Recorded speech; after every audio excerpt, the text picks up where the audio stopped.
Le Tamron 18-300 mm f3.5 6.3, c'est un des objectifs que j'utilise dans ma création de photos et de vidéos. Est-ce qu'il est toujours utile de l'acheter et de l'utiliser en 2026? Si tu fais de la photo, de la vidéo, quel type de photo, quel type de vidéo? C'est ce dont on va voir dans cette vidéo. Moi, ça fait, je crois, 2 ans du coup que je l'utilise, qu'il est vraiment pas mal dans certaines situations et pas très bon dans d'autres. Donc, c'est parti. Alors déjà, parlons un petit peu des specs. C'est quoi cet objectif-là? Tu vois, déjà en termes de sa taille, bon, ça va, il est plutôt assez petit pour un 18-300 mm. 18-300 mm, c'est une plage focale qui est absolument immense. On a du grand angle, mais on a aussi du téléobjectif 300 mm, ça rigole pas. Si je te parle directement d'un autre téléobjectif que j'ai, voilà, là j'ai un 200-600 mm. La différence de taille, elle est assez énorme, tu vois, pour 300 mm, voilà, ça fait vraiment plaisir. C'est un objectif APS-C que tu peux mettre évidemment sur plein format, mais du coup, tu auras un crop, et donc je crois que c'est un équivalent 27 mm, 450 mm.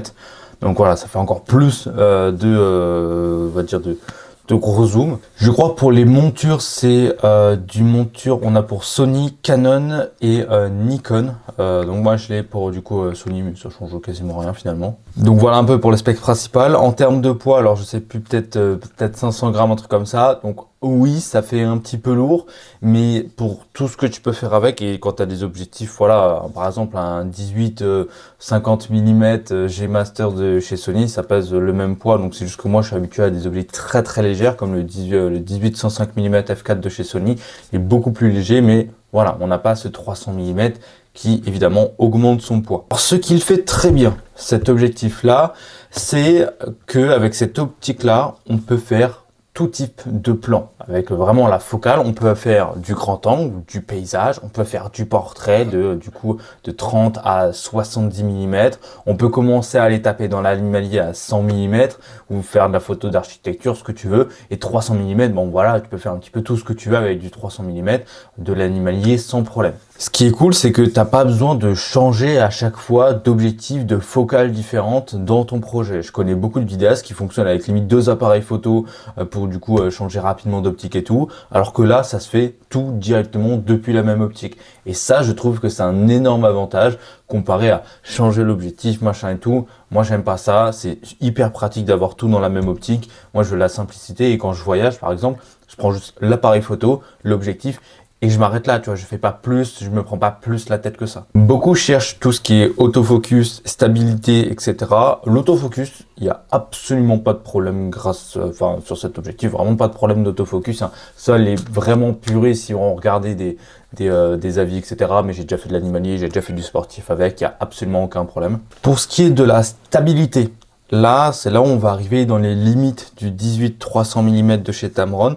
Là, c'est un objectif qui est pas stabilisé. Donc si par exemple ton boîtier n'est pas stabilisé ou tu n'as pas un stabilisateur pour faire de la vidéo et faire de la vidéo à partir de 100 mm, au-delà, enfin avant, entre 18 à peu près 100 mm, il n'y a pas de problème de stabilisation. Par contre, quand tu es à main levée avec un boîtier non stabilisé et cet objectif qui n'est pas stabilisé, au-delà de 100 mm, tu commences à voir des micro-tremblements et quand tu es à 300 mm, évidemment ça va trembler. Tu vas devoir à chaque fois stabiliser tes plans en post-production. Mais du coup, si tu fais bien le Ninja Walk ou ce genre de truc-là, la stabilisation en post-production, pas de problème, ça stabilise et tout. Mais évidemment, c'est un truc à faire, un truc à prendre en compte. Mais pour ce qu'on a, moi je comprends qu'il ne soit pas stabilisé, ça coûterait évidemment plus cher. Alors, les autres limites, évidemment, sur le piqué, il va être moins intéressant que sur les optiques spécialisées. Si tu as une optique à 300 mm pure, eh ben, l'optique elle sera plus intéressante. Pour le prix, on a évidemment une ouverture variable 3.5 mm à 6.3. Bon, le 3.5 à 18 mm, c'est un petit peu chiant, on n'a pas énormément de flou d'arrière-plan, ce genre de choses. Mais dès que tu dépasses les 100 mm, que tu sois à 6.3 ou n'importe quel f8, un truc comme ça, tu auras toujours du flou d'arrière-plan. Donc ça fait vraiment plaisir. Pour tout ce qui est distorsion, bokeh, etc., je ne suis pas assez spécialisé pour en parler. Je ne fais pas en fait, moi, je fais pas des comparatifs de malade finalement. Je l'utilise en tant que pro vidéaste et photographe pro. Mais moi, pour mes clients, ils voient jamais la différence. Donc, franchement, ça ne pose aucun problème pour les pros. Moi, je te parle juste au niveau des puristes. Là, va y avoir un petit souci. Je te conseille d'aller regarder d'autres tutos où il y a des comparatifs de bokeh, de piqué et tout. Mais franchement, la qualité des photos derrière, elle est incroyable. Donc ça sert à rien de se prendre la tête. Donc pour qui est vraiment cet objectif-là? Moi, je dis, pour les vidéastes qui font beaucoup de run and gun, qui n'ont pas le temps de changer d'optique pour tourner, vraiment dans l'événementiel, etc. Mais tu veux vraiment avoir toutes les plages focales disponibles, ça c'est parfait. Le 300 mm, quand tu es en événementiel, tu vas zoomer sur quelqu'un qui est à l'autre bout d'un terrain de foot ou des trucs comme ça, tu vas pouvoir l'avoir. Et tu repars directement en paysage avec le 18 mm, ça fait plaisir. Le seul problème, ça va être du coup la montée en ISO, vu que c'est un objectif qui capte pas énormément de lumière, la stabilisation que tu peux faire en post-production.